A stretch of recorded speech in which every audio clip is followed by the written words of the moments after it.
Entonces nosotros, cuando hablamos de metodología, vamos a encontrar que realmente pues, es un tema que es tocado con muchas veces desde diferentes perspectivas, ¿no?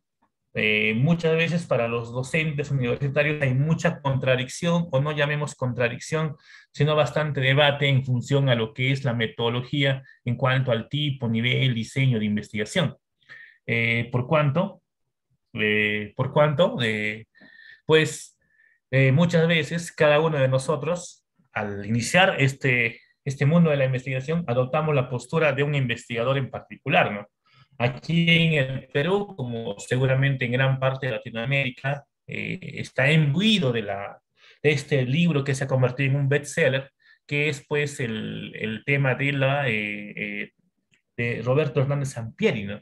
Que es pues un gurú de la investigación científica, se ha convertido en un referente que pues tiene nuestros países, pero también obviamente tiene sus críticos, ¿no? Respecto a diferentes temáticas que le vamos a tratar. Igualmente en nuestro país tenemos a varios autores como Pino Gotuso, hablando del Perú, ¿no? Pino Gotuso, Sánchez Carles, Tamayo Tamayo, entre otros que también pues tienen una postura metodológica que puede ser válida o no, dependiendo pues del contexto y de la argumentación, ¿no? Yo considero que ninguna metodología está mal diseñada o planteada, sino lo que me falta quizás es saber explicarla, ¿no? Cuando uno está haciendo una tesis o cuando uno va a presentar eso, ¿no? Entonces es importante comprender estos temas para abordar realmente lo que queremos investigar, ¿no? Entonces la pregunta indicaría, ¿no? ¿Qué es metodología? Hemos dicho también que no existe realmente una sola metodología, ¿no?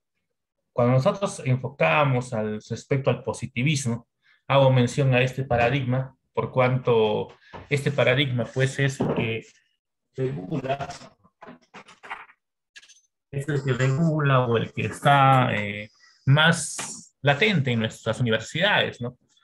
Habíamos indicado que al principio los positivistas indicaban que lo que deseaban es crear una metodología que tratase de emular la metodología de las ciencias físicas, las ciencias matemáticas a las ciencias sociales. Por eso, pues, muchos autores indicaban que la sociología era la física social, ¿no? Tratando de emular esto. Pero luego, más allá de eso, muchos autores y la postura que hoy en día es más aceptada es que existen varias metodologías, e incluso que cada una de las ciencias o cada una de las disciplinas del conocimiento humano debería abordar una propia metodología, ¿no? Si uno revisa charlas en internet, si uno lee, si imbuye en esto, vamos a ver que efectivamente, ¿no? Las ciencias jurídicas están desarrollando su metodología jurídica, las ciencias de la sociología también desarrollan sus propios métodos hermenéuticos propiamente, y tratan de crear métodos que solamente sean válidos bajo esa disciplina, ¿no? Entonces ese es el desarrollo. Igualmente mi persona que es administrador, también deberíamos ya estar desarrollando, y sí, ¿no? Se está desarrollando también metodologías propias para las ciencias empresariales, la ciencia de los negocios, ¿no? Pero en términos generales, podemos definir que la metodología es la disciplina que estudia el conjunto de técnicas o métodos que se usan en las investigaciones científicas para alcanzar los objetivos planteados. Es una pieza fundamental en el estudio de las ciencias, ¿no? Entonces, nosotros lo que vamos a verificar ahora es el tema de la metodología de la investigación científica, tal como la conocemos, ¿no? Que es un paradigma que aún no ha sido superado, que sin embargo existen paradigmas alternos, ¿no? Es decir, el paradigma científico es el que nos indica pues que todo nace de una observación, luego una observación nos formulamos una hipótesis, una pregunta, una duda, la cual es una hipótesis, se contrasta esta hipótesis y luego se formulan ciertos resultados, ciertas conclusiones, ¿no? Que realmente pues esta metodología científica como la conocemos normalmente se ha ganado un sitial porque en realidad mucho del conocimiento hasta ahora de nuestra civilización se ha dado a través de, a través de ellos, ¿no? Pero también existen metodologías alternas quizás no tan conocidas como el método dialéctico, como hemos visto en clases anteriores, que también son válidas porque también han sido fuente de conocimiento, ¿no? Entonces es importante conocer la diferencia también entre metodología y método. Son que no términos muy emparentados, ¿no? Pero con significados diferentes. Mientras el método es el plan con el que el científico busca alcanzar un objetivo, la metodología es la ciencia que estudia aquellos métodos, sin detenerse en la validez pragmática, sino justamente en la metodología, ¿no? ¿Cómo les explico esto? A ver, les explico esto con algo basado en mi carrera, ¿no? Hay un debate epistémico muy grande hace algún tiempo entre los contadores y los administradores, ¿no? Indicando cuál de ellos tiene más error epistémico. En el sentido que, por ejemplo, ¿no? Si nosotros los administradores queremos buscar un método, disculpen, que asegure, por ejemplo, a las organizaciones el éxito empresarial o el éxito social, dependiendo de la organización, ¿no? Ese método aún no existe, ¿no? Aún no existe, pero se trata de desarrollar. Y es en función de que nosotros como administradores utilizamos un método que es general, ¿no? Que vamos a ver, pero también sería necesario utilizar un método particular, ¿no? Que cómo estudiar a las organizaciones con fines de lucro, sin fines de lucro, pero en función a los objetivos y al todo el marco teórico que nos da pues todas las ciencias administrativas, ¿no? Entonces ese sería nuestro método. Y ese método sería estudiado por la metodología, ¿no? Igualmente sucedería pues en el ámbito de la educación, en el ámbito de lo jurídico, en el ámbito de lo contable, de lo económico, etcétera, ¿no? Aquí también hay un ejemplo que indica, ¿no? En el caso del método científico, es gracias a la metodología que se logra idear ese sistema lógico, ¿no? Utilizado para generar conocimiento científico. Eh, en relación a los enfoques de la investigación, hay mucho debate respecto a si existen dos o solamente, o tres o solamente dos, ¿no? Pero básicamente hay dos enfoques de la investigación científica, ¿no? Que bajo el paradigma positivista, ¿no? Nuevamente vuelvo a resaltar, que son pues, o bueno, el enfoque positivista más se va a lo cuantitativo, ¿no? Pero que cabe resaltar que son pues el paradigma cuantitativo, el enfoque cuantitativo. También tenemos el cualitativo, que es un paradigma más interpretativo, y hay mucho debate respecto a si existe o no un enfoque mixto, ¿sí? El enfoque de investigación cuantitativo tiene como características la medición de fenómenos sociales de la realidad u otros mediante el uso de técnicas estadísticas, ¿sí? Que emplea experimentación. Aquí también hay mucho debate si existe experimentación, la posibilidad de experimentación tal cual en ciencias sociales. Realiza también análisis de causa-efecto en función a la medición de datos estadísticos, ¿no es así? Obviamente aquí hago incidencia que la estadística que utilizamos a veces es la estadística básica, pero seguramente en su país también cada vez se va haciendo más popular y es positivo en el avance solamente en el nivel descriptivo de, por ejemplo, la utilización de ecuaciones estructurales, análisis de componentes principales, entre otros, ¿no? Que son, pues, técnicas que no son nuevas, pero que son poco utilizadas debido a que muchas veces el estudiante tiene algún tipo de animadversión a, pues, a la matemática, ¿no? Muy bien, entonces también en el caso de los procesos, este es secuencial, es deductivo porque pues va de lo particular a lo general, es relatorio, analiza la realidad objetiva. Quiero resaltar el término objetivo, ¿no?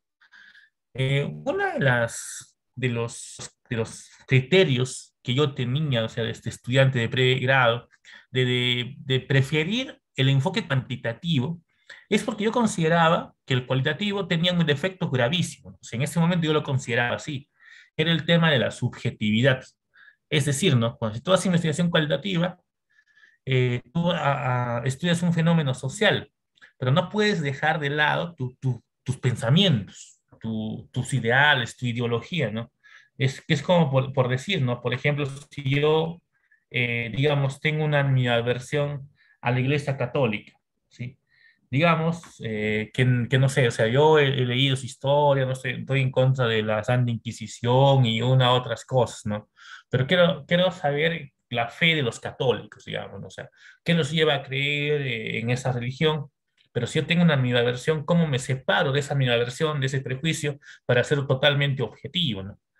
Yo consideraba eso, pero, pero pues la investigación cualitativa también ha desarrollado técnicas, inclusive herramientas que nos permiten, eh, por un cierta parte, deshacernos de ese perjuicio, ¿no? Uno de los componentes que también yo consideraba era per- pernicioso para lo que es la ideología, entendiéndose como que toda persona tiene una ideología, ¿no? Todos tenemos prejuicios, todos pensamos en algo en particular en relación a la política, al deporte, a la sociedad, a la delincuencia. Todos tenemos una idiosincrasia, una forma de pensar, ¿no? Y entonces, siendo esto, y yo pensaba pues que no se podía, digamos, no se podía caracterizar a una población como tal, tomando en consideración que el ser humano en su individualidad no es replicable entre dos personas, no sienten lo mismo, no piensan lo mismo, así sean hermanos, padre e hijo, ¿no?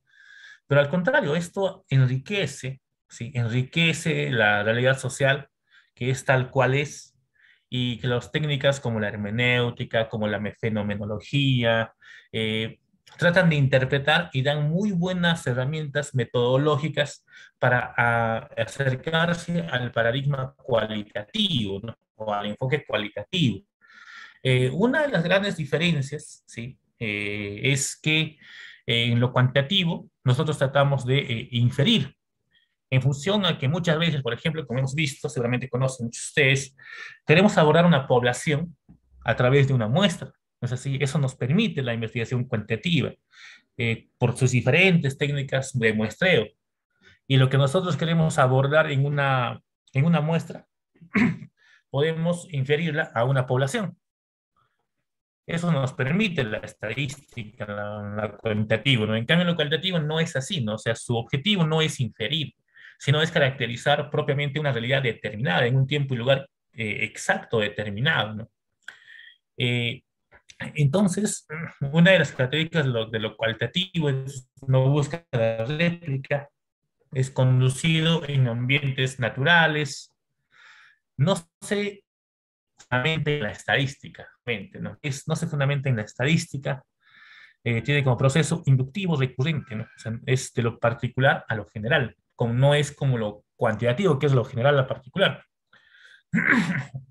Es objetivo, ¿sí? No tiene una secuencialidad circular, es decir, por ejemplo, ¿no? Ahí es cuando uno hace su test de cualitativo, te dice, en cuantitativo te dice tu docente, ¿no? A ver, ya muéstrame tu título, plantea tu operacionalización, formula tus problemas, tu matriz de consistencia, y ya antes de iniciar la investigación propiamente dicha, ya tienes una hipótesis. En el caso de lo cualitativo, no, tú inicias tu investigación en el camino, podrías renacer una hipótesis nueva, podrías rechazar la hipótesis que tienes. Claro, obviamente tiene herramientas como la matriz de códigos, de conceptos, ¿no? Pero su metodología es diferente. Y el debate está en que, por ejemplo, para Hernández Sampieri existe un enfoque más, ¿no? Que es el mixto, que trata de combinar ambos enfoques. Pero, por ejemplo, para Pino Gotuso, Supo, entre otros autores, ellos mencionan que no cabe la posibilidad de tener un enfoque mixto, dado que existen ciertos criterios que, eh, podríamos decir que contradicen o colisionan totalmente entre ambos enfoques, ¿no? O sea, tú bien haces investigación cualitativa o tú bien cuantitativa, pero no podrías hacerlo los dos. Es lo que dicen algunos autores, ¿no? Lo cierto es que hay investigaciones de tipo mixto que han abordado también la realidad y que han tenido resultados positivos. En realidad, ambas formas de enfocar la investigación tienen mucho aporte a la humanidad, ¿no? Ambos han tenido éxito en los objetivos, pero ambos obviamente siguen su camino epistémico de desarrollo. Entonces vamos a hablar ahora de métodos, ¿sí? Vamos a hablar de los métodos. Como habíamos indicado, el método es parte de la metodología, ¿no? El método trata de ser más específico que la metodología. Existen muchos métodos de acuerdo a los autores, y vuelvo a reiterar, pues esto va a ser, espero que sea debatible, porque no, yo puedo tomar las referencias de un autor, pero quizás otros autores tengan razones suficientes como para verificar que, de- que es otra la clasificación. Por ejemplo, ¿no? Tenemos el método inductivo, ¿no? El método inductivo se utiliza el razonamiento para obtener conclusiones que parten de hechos particulares aceptados como válidos, ¿no? Es el método racionalista, en realidad, ¿no? Es el método racionalista que indica, pues, que existen verdades absolutas y que esas verdades se pueden aplicar a contextos pequeños, ¿no? Es decir, por ejemplo, ¿no? La motivación siempre va a ser causa de un rendimiento laboral mayor. Entonces es un criterio, digamos, universal, y entonces en mi organización también va a suscitar lo mismo, ¿no? Ese sería un pensamiento inductivo, ¿no? Pero, perdón, deductivo, perdón, deductivo. Y el pensamiento deductivo, ¿sí? El método deductivo sería el pensamiento racionalista, ¿no? Y el método inductivo sería un pensamiento empírico, ¿no? Que en este caso trata de partir de lo particular a lo general, ¿no? Básicamente el método inductivo es el método cualitativo y el deductivo es el cuantitativo, ¿no? Pero también hay pues, otros métodos, como son, por ejemplo, el método inductivo, deductivo, que se basa en la lógica y relacionado con el estudio de hechos particulares, aunque deductivo en un sentido, porque parte de lo general a lo particular, e inductivo en otro sentido, porque va de lo particular a lo general, ¿no? Es un método que trata de eh, pues sintetizar o sacar eclécticamente lo mejor de ambos métodos. Tenemos el método hipotético deductivo, ¿sí? Que es el método que consiste en un procedimiento que parte de unas aseveraciones en calidad de hipótesis que busca ser refutadas o falseadas, ¿no? Tales hipótesis deduciendo de ellas conclusiones que deben confrontarse con los hechos. Eh, yo hace poco, en una sustentación de maestría aquí en mi universidad, le preguntaba, ¿no? A un estudiante, ¿qué es una tesis? O sea, ¿qué es una tesis? Y normalmente todos, al momento, no todos, ¿no? Pero al momento lo que pensamos normalmente es que una tesis es pues un conjunto, es un documento que sigue una cierta metodología y la cual tengo que cumplir, ¿no? Y que tiene una coherencia lógica como su principal característica. Esto es que desde la formulación del problema, la fundamentación, los antecedentes, el marco teórico, la operacionalización, resultado, discusión, conclusión, recomendación, etcétera, tiene que hablar de lo mismo y tiene que tener un mismo sentido. Sin embargo, cuando uno plantea qué es una tesis, eh, va más allá de eso, ¿no? O sea, una tesis en realidad es un conjunto de ideas que deben ser argumentadas por tu persona como investigador y que debes demostrar o al menos recolectar la mayor evidencia, ya sea estadística, empírica, bibliográfica, etcétera, para demostrar algo que tú consideras que se da en la realidad. O sea, la validez de una hipótesis, digamos, la validez de una argumentación, de una proposición. Y esa validez muchas veces, ¿no? Por ejemplo, el estudiante dice, ya, voy a hacer mi antecedente, el antecedente, su docente le dice, debe estar al menos una de las variables y contextualizada en el mismo sentido. Pero se olvidan de decirle que el antecedente también debe estar en relación al argumento que él tiene, ¿no? Es decir, a ver, si yo quiero argumentar lo siguiente, yo quiero argumentar, por ejemplo, que el estrés excesivo, ¿sí? O que cuando al empleado se le someta a un estrés excesivo, en lugar de aumentar su rendimiento laboral como empresa, lo vas a perjudicar. Entonces, por el bien de la propia empresa, a este empleado deben simplemente como máximo dar un trabajo de 8 horas, capacitarlo, darle horas libres. No en realidad como beneficio para la persona, sino para beneficio de la empresa. O sea, esa es mi tesis, ¿sí? Pero también hay otras tesis contrarias, ¿no? Que quizás, por ejemplo, la teoría de mareo, la teoría Y, ¿no? que me dice que no, el trabajador tiene que estar presionado totalmente, porque si no se le presiona, se relaja y no va a producir, ¿no? Entonces todo lo que yo voy a encontrar antecedentes, tiene que estar en función a mi tesis, o sea, a la idea, a la argumentación, no deben darle algún tipo de evidencia que te permita indicar o concluir finalmente que realmente lo que yo estoy indicando, que a este trabajador no se le debe someter a estrés demasiado porque va a ser contraproducente, es válido, o sea, demostrar mi tesis. Y esto es, ¿no? Porque en realidad, ajá, porque en realidad no, el objetivo no es pues lucirnos con una redacción, con unas normas APA, Vancouver, excelentes, con una presentación totalmente buena, sino realmente probar algo, ¿no? O sea, demostrar lo que yo quiero realizar, ¿no? Y tener la mayor cantidad de argumentación referente a ello. Vamos a dar lectura también a los que nos están comentando nuestros amigos. Salvatore Mancha indica, esta clasificación de métodos, ¿en qué parte de la tesis toma mayor relevancia? En la metodología, ¿no? En la metodología. Castro Marín indica, para definir la metodología, los muestreos, experimento e instrumento de recolección de datos, ¿no? Claro, esa es la metodología, ¿no? Pero obviamente su punto culminante es la metodología, pero en realidad tú debes saber ya desde que formulas tu título, desde que haces tu fundamentación del problema, cuál es el diseño, el método, el tipo que vas a utilizar, ¿no? Porque hasta en la formulación de un problema, la redacción es diferente. Hasta en la problematización es diferente, ¿no? Hay técnicas metodológicas, ¿no? Para tú plantear en función de tu investigación es descriptiva, correlacional, explicativa, ¿no? Tenemos otros métodos, ¿sí? Que, por ejemplo, es el método histórico, el método analítico y el método sintético, ¿no? En realidad, una investigación puede tomar más de un método, ¿sí?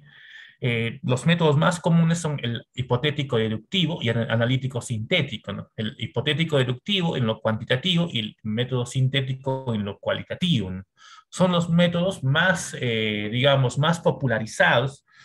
Sin embargo, obviamente muchas veces cuando hacemos investigación científica no solamente tomamos un método, sino tomamos más de uno, ¿no? ¿Sí? Y es muy importante conocerlos.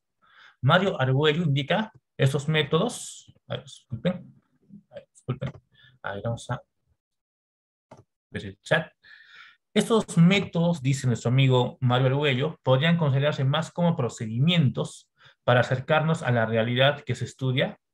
En realidad, yo considero, Mario, que todos son procedimientos, ¿no? O sea, en el sentido, y esto es importante la comprensión, ¿no? Y es importante, creo yo, que nosotros, digo nosotros porque quizás muchos de ustedes también sean docentes de metodología, que hagamos entender a los estudiantes que no nos convertamos en partes, personas mecanizadas, ¿no? Porque ya, o sea, la gran mayoría simplemente toma un concepto, lo copia en su tesis y ya, sino que el diseño propiamente dicho es el procedimiento, como dice nuestro colega, para llegar a un objetivo, ¿no? Por ejemplo, a ver, yo tengo un objetivo y quiero saber, por ejemplo, qué hace que una persona cometa un acto de corrupción, ¿sí? O sea, quiero saber por qué los gobernadores, los alcaldes cometen actos de corrupción. Entonces yo me pongo a pensar, ¿no? Cómo puedo saber esto? ¿Cómo lo planteas? ¿Quieres hacer entrevistas? ¿Quieres descubrir qué lleva, qué emociones sienten, cuál ha sido su niñez, su educación, los conceptos en relación a su pareja, no sé? ¿Eso quieres así, eso quieres enfocarlo? Entonces la recomendación es una investigación cualitativa. Ahora, si tú quieres enfocarlo en función a un cuestionario, quieres saber quizás el número de incidencia de delitos, quieres saber si han cometido delitos como cohecho, falsificación, no sé, ¿no? Códigos tipificados en el Código Penal como delitos contra la administración pública, hace el cuantitativo. Ya, pero ahora, ya, una vez que has definido eso, ¿cómo vas a hacer, por ejemplo, la entrevista? Tú vas a ir al alcalde y preguntarle, ¿sabe qué, señor alcalde, por qué usted comete ilícitos? Obviamente nunca nadie va a conocer que comete un ilícito, ¿no? Entonces, ¿cómo lo abordas, no? ¿Lo vas a abordar de forma directa? ¿Vas a necesitar desde la percepción de sus funcionarios, desde la percepción de sus ciudadanos, desde la percepción quizás de los ingresos, desde los programas presupuestales, del impacto que ha tenido su presupuesto, desde la evaluación de su gestión? ¿Cómo? ¿Cómo vas a evaluar el hecho de que haya sido con la comisión de actos delictivos, no? O quizás vas a evaluar expedientes judiciales. ¿Cómo vas a hacerlo, no? O sea, en realidad ese es el diseño, pues. O sea, en función a todo esto, en realidad lo que tratamos de hacer en la metodología es ver cómo vas a abordar todo el problema en todos los procedimientos, valiéndote de las herramientas que tiene, pues, la metodología de la investigación científica, ¿no? Salvatore indica qué tipo de motivación predominan en los funcionarios corruptos. Es una pregunta eminentemente cualitativa, ¿no? Porque habla de motivación, ¿no? ¿Qué lleva a un ser humano a cometer un acto de corrupción? ¿Será que quizás nuestro amigo Nietzsche tenía razón cuando indica que todos somos animales irracionales por naturaleza y en función a eso no se puede culpar a una persona de matar a su semejante o de cometer un ilícito porque es parte de su supervivencia?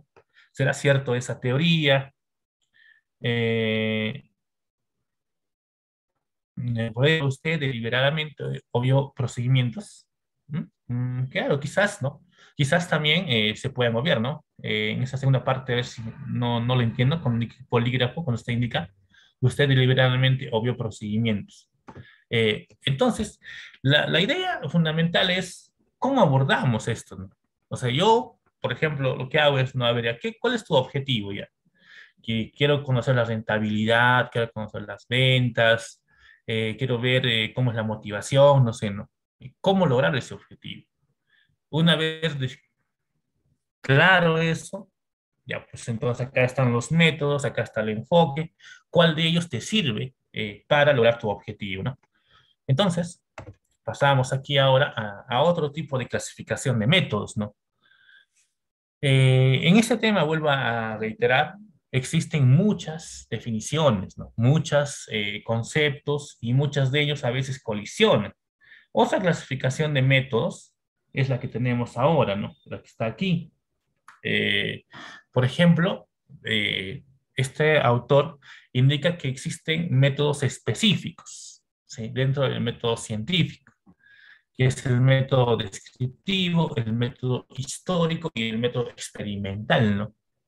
Él cataloga, si no me equivoco, Espino Gotuso, que un método descriptivo es un método que se basa en la observación, por lo que son de gran importancia con los factores psicológicos como la atención, sensación, percepción y reflexión, ¿no? Del investigador al momento de caracterizar la realidad, ¿no? También habla de método histórico, que indica que este método tiene como principio el no sujetarse únicamente a lo existente, o sea, a lo visible, sino que se debe recurrir a la historia para ver la forma y condiciones de cómo evoluciona para llegar a lo actual, a lo que es. De esta forma se interpretan y asimilan de mejor manera los hechos, ¿no? Por ejemplo, vuelvo al caso de ejemplo que estaba tomando, ¿no? Lo que lleva a una persona a ser corrupta no creo que sea algo que se da en el momento, ¿no? Sino quizás será su educación, sus valores, la forma como se ha educado, la forma como han sido sus padres, la forma en el contexto en el que ha vivido, etcétera. Es importante,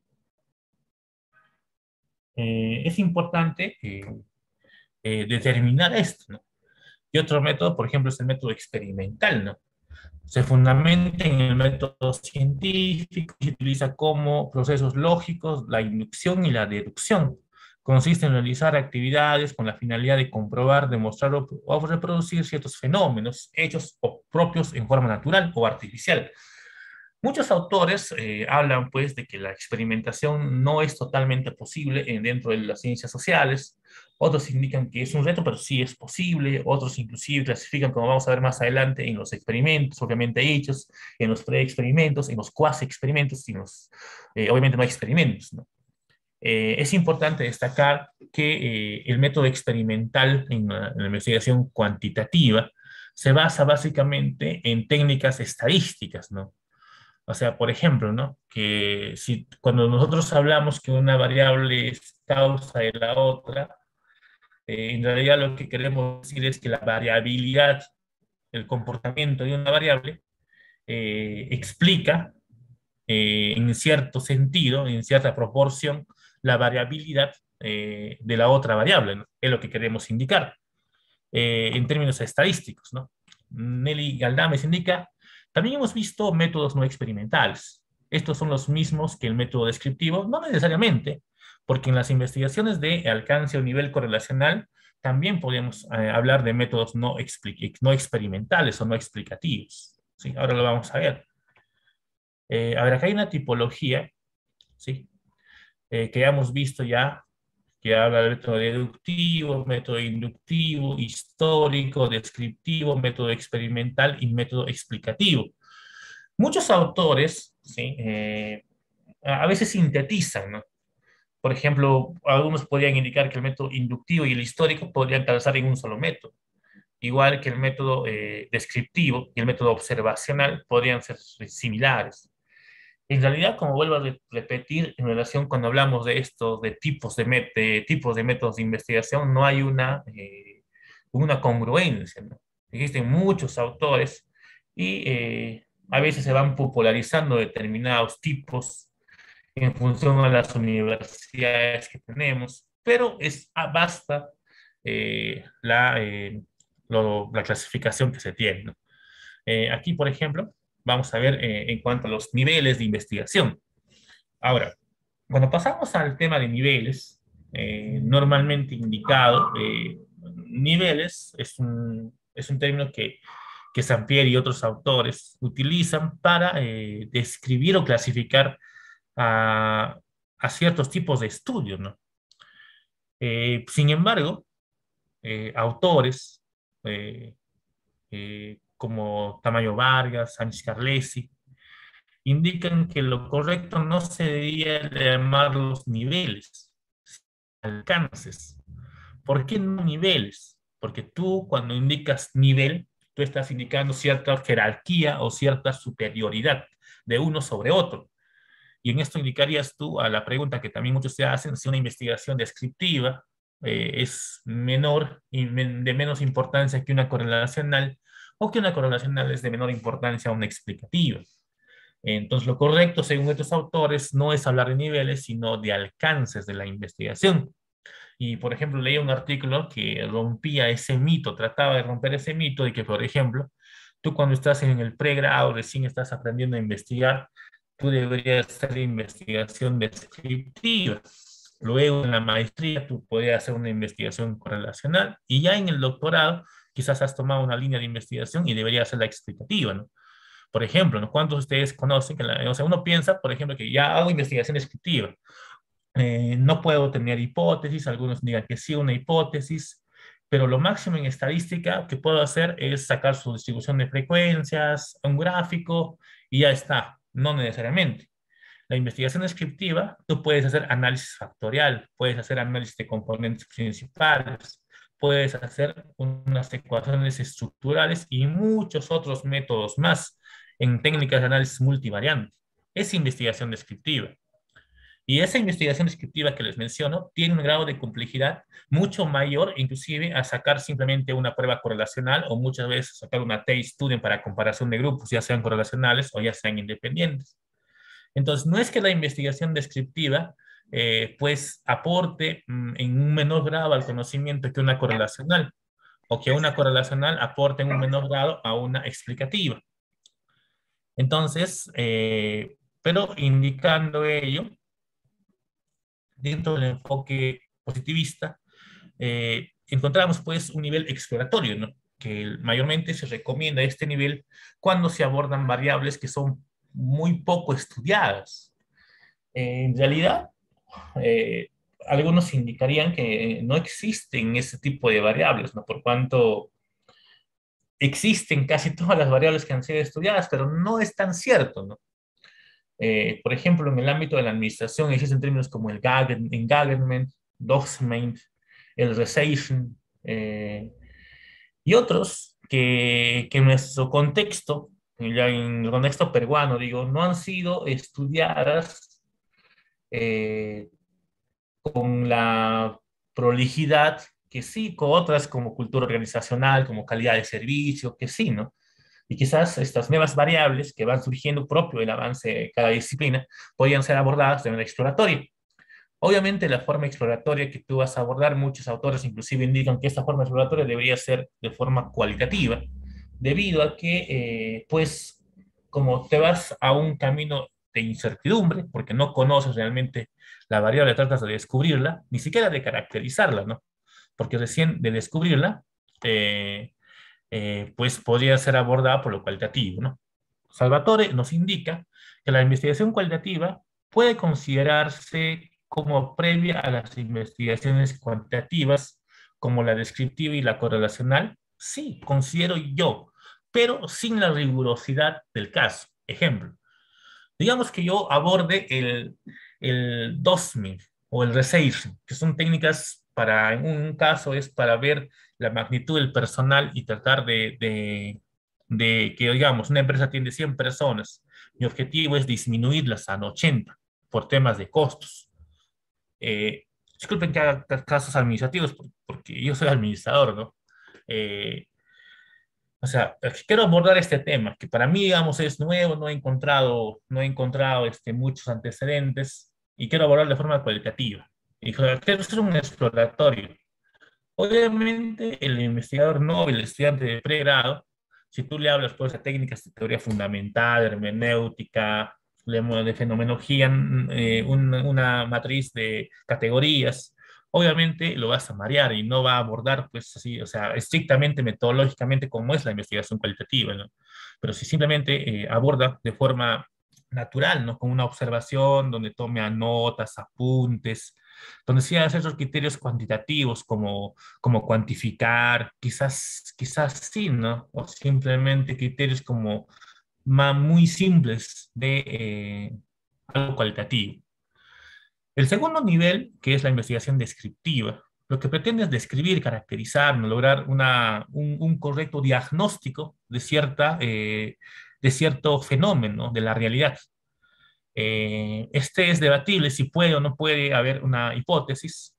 Normalmente es univariable, aunque podría ser también bivariable. Vuelvo a reiterar que también puede ser multivariable y ya ingresarían a técnicas multivariadas. Dicho sea de paso, estamos preparando un curso de técnicas multivariadas con R y con SPS y con Stata para aquellos que están interesados más adelante, ¿no? Es muy interesante. Pero su objetivo de la investigación descriptiva es pues describir, ¿no? Muchos consideran que es la investigación más sencilla, pero no necesariamente es así, ¿no? Porque una buena descripción, un buen diagnóstico, obviamente te va a dar pie a que tú, pues, inclusive, tengas un mayor aporte a la solución de algún problema de una organización, inclusive una investigación correlacional. Pasando al siguiente nivel, la investigación correlacional, lo que trata, pues, es relacionar dos variables, ¿no? O más de dos, ¿no? Ambas son independientes. Normalmente no es necesario realizar un análisis experimental o preexperimental, aunque en algunas ocasiones se podría realizar, ¿no? Un experimento, un preexperimento, un cuasi experimento, pero normalmente no es necesario en la investigación correlacional. En la correlación cuantitativa, dos variables están correlacionadas cuando, pues, estas tienen la variabilidad de una variable, tiene un similar comportamiento, miren, o sea, tiene similar comportamiento directamente o inversamente con otra variable, ¿no? Esta es la investigación correlacional. Es muy interesante también, y aquí quiero hacer incidencia, que en realidad la investigación correlacional, o sea, esa relación de ya sea correlacional con Pearson, Spearman, Tau B, Tau C de Kinder, es pues una herramienta fundamental, ¿no? Porque esa correlación le da, pues es la base para hacer, por ejemplo, pues regresiones, ¿no? Ya sean univariables, multivariables. Para hacer análisis de componentes principales, uno va a ver correlaciones. Para hacer ecuaciones estructurales, uno va a ver correlaciones. Entonces, estas correlaciones es fundamental, ¿no? Es fundamental profundizarlas. Y bueno, ¿no? El nivel de investigación o el alcance de investigación explicativo trata de verificar pues variables independientes, dependientes y a veces intervinientes, ¿no? Es decir, el efecto que puede tener una causa, una variable sobre otra. Muchos autores, y esto pues lo pongo a debate en su momento, nos hablan que en realidad tratar de demostrar que es una sola variable la que es causa y el efecto es otra variable, es, pues, es como decir, crear un modelo ilusorio, ¿no? Porque en realidad en la vida, en la realidad, en la praxis social, algún acontecimiento nunca casi tiene una sola causa, es multicausal. Entonces, para eso también hay muchos diseños que lo que tratan de hacer es también medir variables intervinientes. Muchas veces en economía, cuando se crean modelos, se sigue el famoso ceteris paribus, ¿no? Ese ceteris paribus es, pues, el considerar que medimos una variable en en función a otra variable, entendiendo, o sea, modelando eh, en el imaginario que todo lo demás permanece constante, pero no es así, ¿no? Porque pues en la realidad social no hay nada, pienso yo también, que sea solamente producto de una sola causa. Sin embargo, existen modelos que tratan de explicar esto, ¿no? Bueno, entonces estos son los niveles de investigación. A ver, vamos a ver por aquí. Salvatore indica, si quisiera desarrollar un indicador que mida mi productividad, proclividad a a la morosidad, ¿estaría dentro de un estudio descriptivo? Muy buena pregunta, porque esto me da pie a lo que estaba olvidando. Hay otra clasificación de los niveles de investigación, ¿sí? Es el tradicional, pero hay dos, ¿no? El otro es de tipo aplicada, ¿sí? Normalmente, si tú sigues ese criterio, lo aplicado estaría dentro del nivel explicativo, ¿no?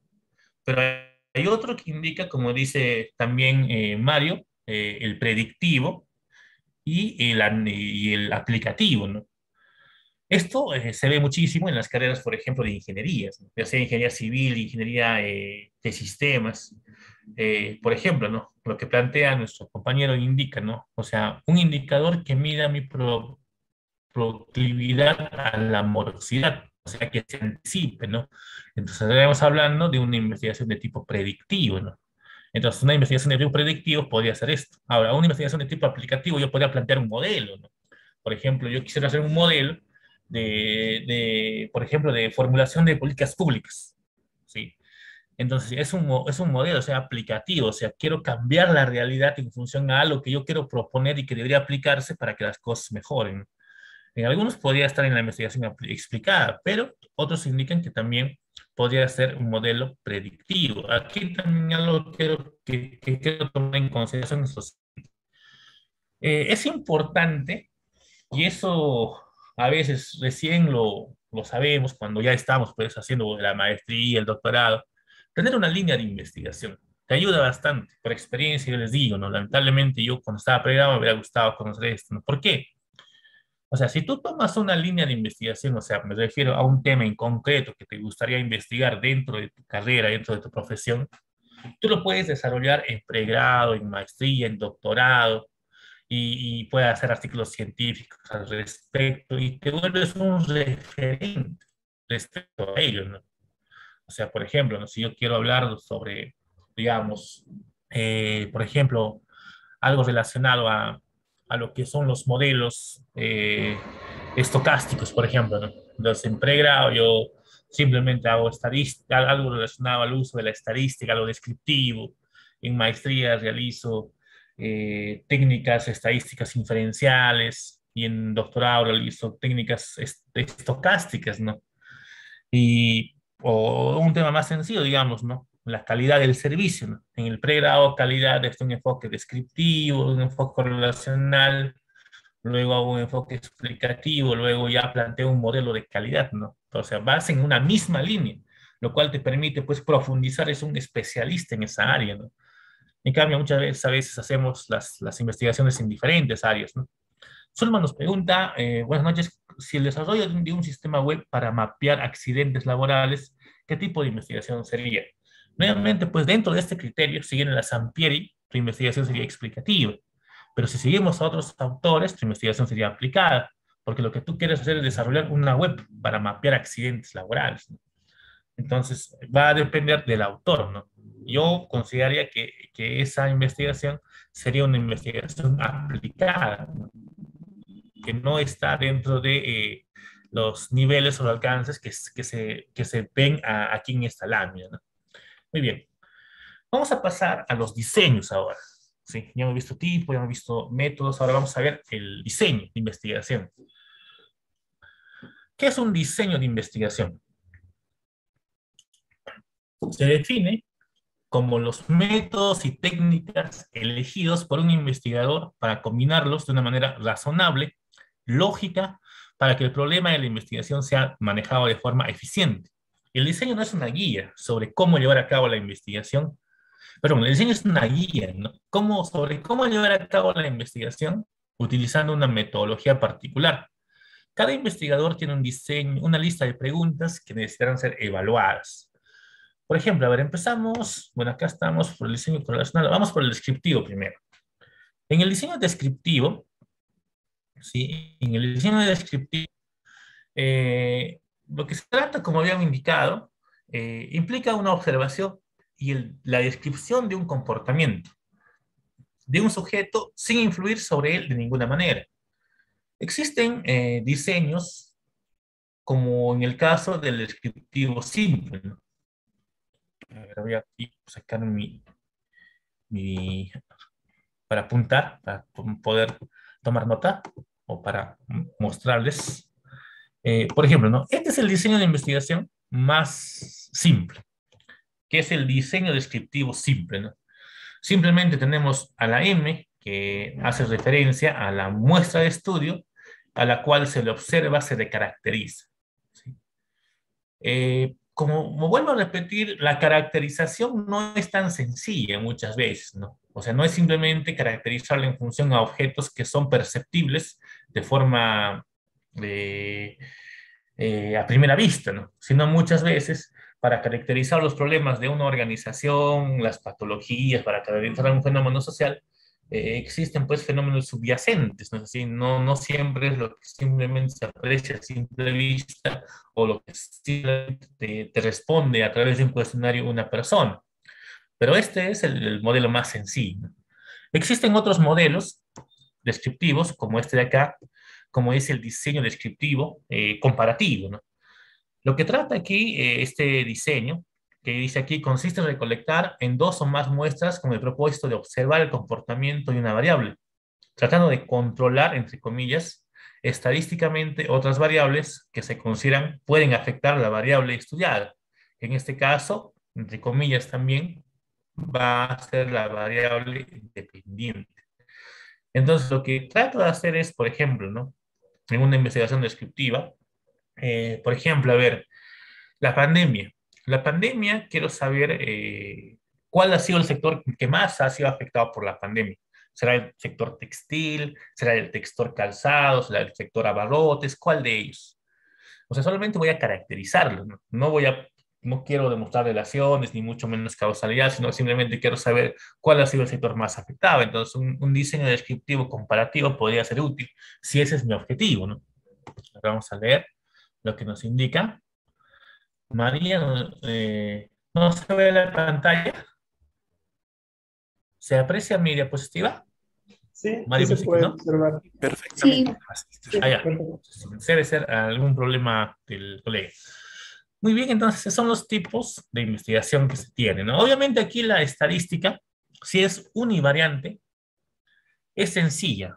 Sí, suficiente con una tabla de distribución de frecuencias, estadísticos básicos, un gráfico, ¿no es así? Pero si es multivariable, ingresas a otro mundo.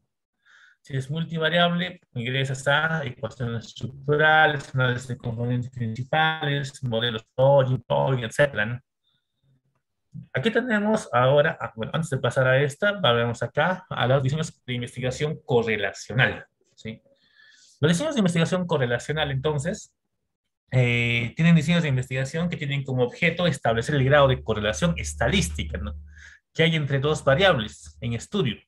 Funcionalmente, permite observar el grado de asociación entre las variables. Tenemos ahí, entonces, nuestro esquema. Tenemos dos observaciones o dos variables. La muestra, observamos esas dos variables y queremos verificar si existe una relación o no entre ambas variables.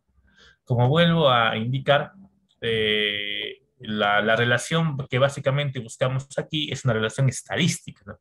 Que se basa en la variabilidad. Es decir, cuánto de la variabilidad de una variable es similar a la variabilidad de la otra, ¿no? Esa es en realidad lo que se busca en términos estadísticos. Salvatore nos pregunta, si uno hace algo material o inmaterial para ser utilizado, ¿no es investigación? Es una pregunta bastante compleja, ¿no? ¿Se puede diseñar, habrá algún diseño, por ejemplo, para investigar fenómenos metafísicos? ¿Sí? No sé si por ahí va tu pregunta, ¿no?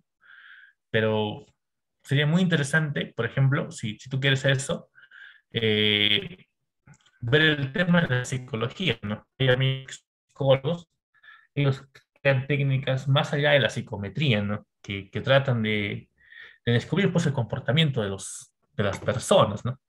Música, software. En el caso de la música, no necesariamente. O sea, no todo conocimiento es conocimiento científico, ¿no? Por ejemplo, en el tema de la música, yo no podría decir, a mí me gusta muchísimo el rock, pero yo no podría decir que el rock es superior o tiene algún grado de relación o algún dato de explicación con otro, porque son gustos, ¿no? Son preferencias que no tienen una forma de abordar científica, sin embargo también son un tipo de conocimiento. A ver, aquí hay otra pregunta. ¿En una investigación de diseño correlacional es necesaria una muestra o se pueden utilizar la población que es pequeña? Claro, no hay ningún problema. Si tienes la población es mucho mejor, pero hay un detalle, ¿no? A ver, este es el detalle. Tú, para demostrar una correlación, y eso lo abordábamos un poco en la clase anterior, pero obviamente a veces el tiempo falta, ¿no? Digamos que tú tengas una población de 200 personas, ¿sí?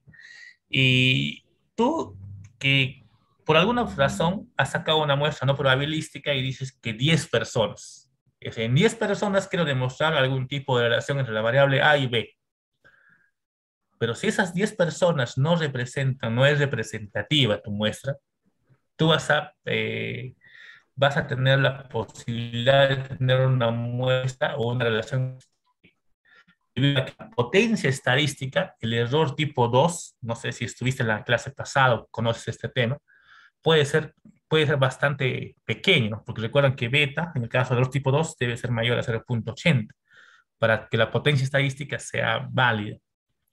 En otras palabras, lo que te quiero decir es que muestras o poblaciones pequeñas pueden llevarte a correlaciones espurias.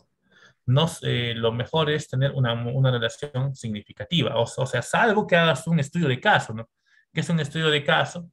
Por ejemplo, no quiero hacer la relación entre dos variables en una microempresa y esta microempresa tiene solamente 5 empleados, ¿no? Porque es una microempresa.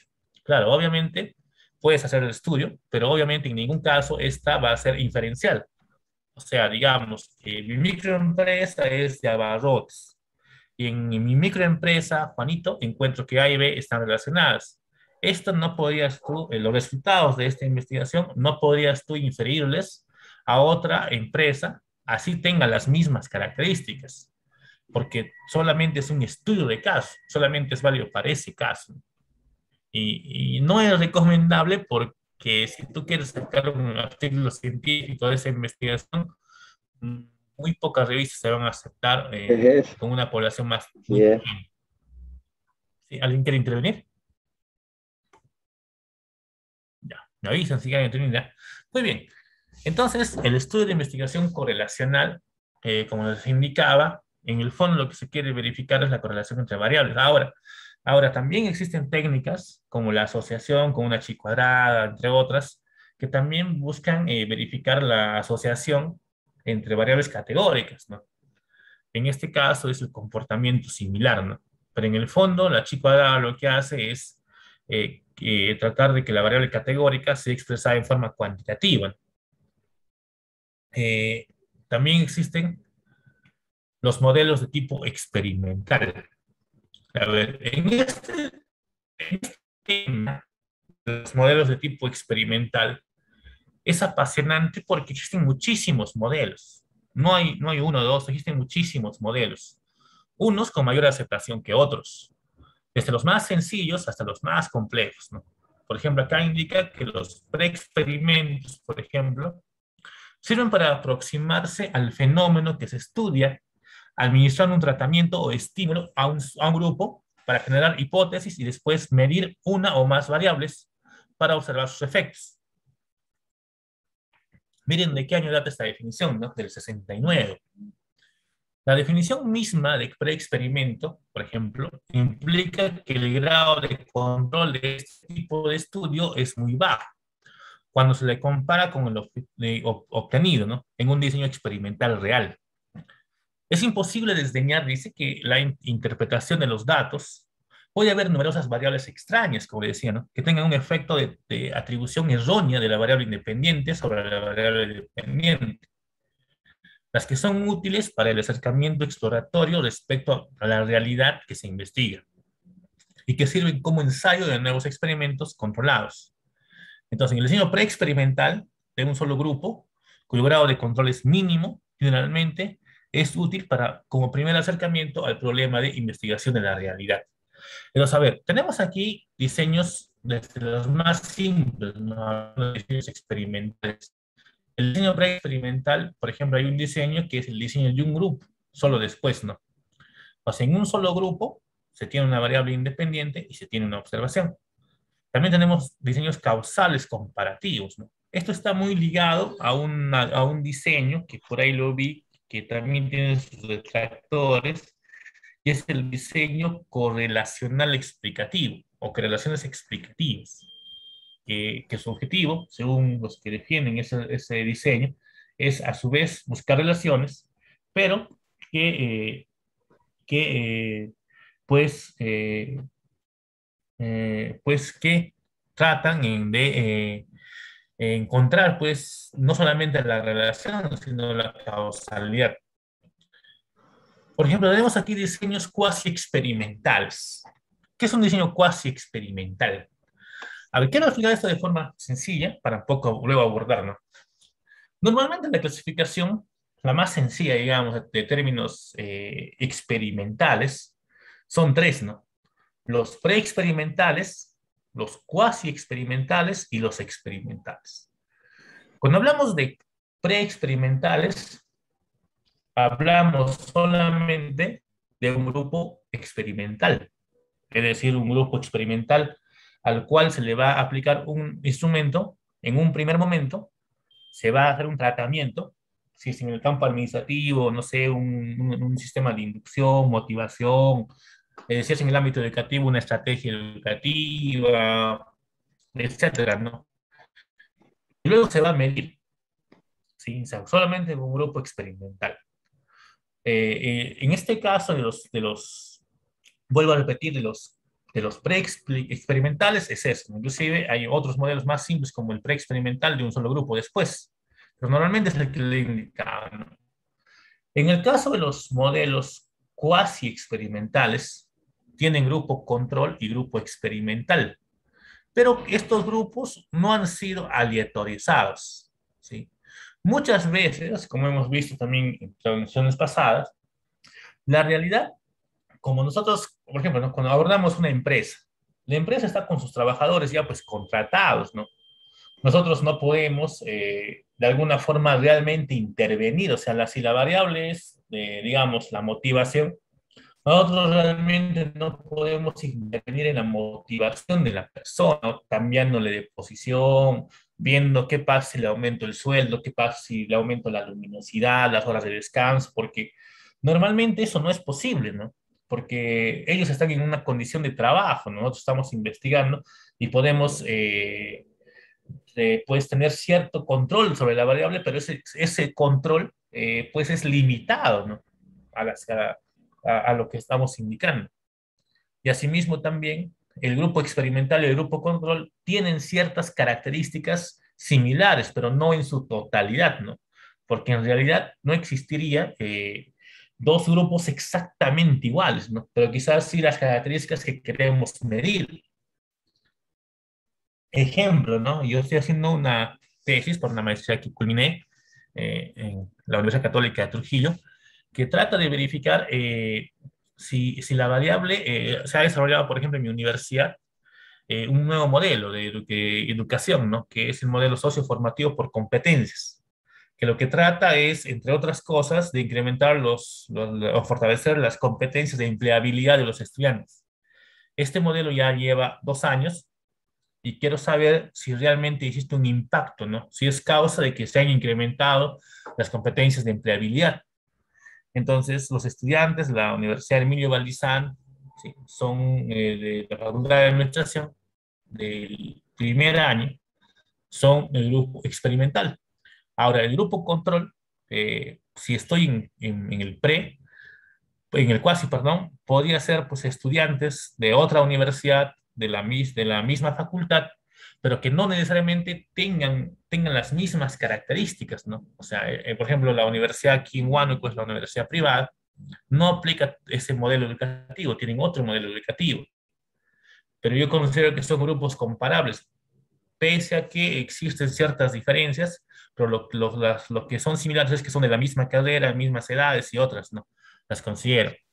En el diseño experimental puro, o sea, entre otras palabras o entre comillas, es pues, es pues el diseño donde los grupos están intactos. ¿Qué significa que el grupo experimental y el grupo control estén intactos? Que su elección haya sido aleatorizada. Muchas veces esto no es posible y que tengan similares o muy similares características de ambos grupos, ¿sí? Lo cual muchas veces no es posible, ¿no? Obviamente existen técnicas estadísticas para estos tres tipos o subtipos de investigación de tipo experimental. Aquí vemos diferentes modelos de investigaciones experimentales. No son los únicos, por si acaso, ¿ah? No son los únicos, hay muchos más modelos. Tenemos el diseño, por ejemplo, aquí, pretest, posttest con un solo grupo, que es el preexperimental, ¿sí? Diseño preexperimental, diseño de comparación estática o comparación de grupos solo después, diseños cuasi experimentales, que son en este caso longitudinales en el tiempo, no solamente hay una observación, sino pueden haber dos antes y dos después, en este caso, del tratamiento. Diseños cuasi experimentales que tienen múltiples observaciones, en este caso diseños de muestras equivalentes en el tiempo. Diseños cuasi experimentales aquí que indicaba que de dos grupos no equivalentes, ¿no? Por eso son cuasi experimentales, pero hay grupo control y grupo experimental, diseños con muestras separadas, diseños con grupos control solo después, diseños de grupos apareados solo después del post-test, y etcétera, ¿no? Y aquí, a ver, vamos a ver si por aquí había bajado un libro que quería compartirles. Hay más diseños, ¿no? Diseños que también son importantes conocerlos, como por ejemplo aquí diseño de grupos de control no equivalentes. Eh, Aquí, por ejemplo, tenemos el diseño de comparación estática, diseño de cuadro latino, se usa bastante en temas de agronomía, también podría utilizarse en temas de ciencias sociales. Aquí, por ejemplo, el diseño de cuadro latino es un diseño de investigación que se usa cuando se elabora una tabla de cuadro latino.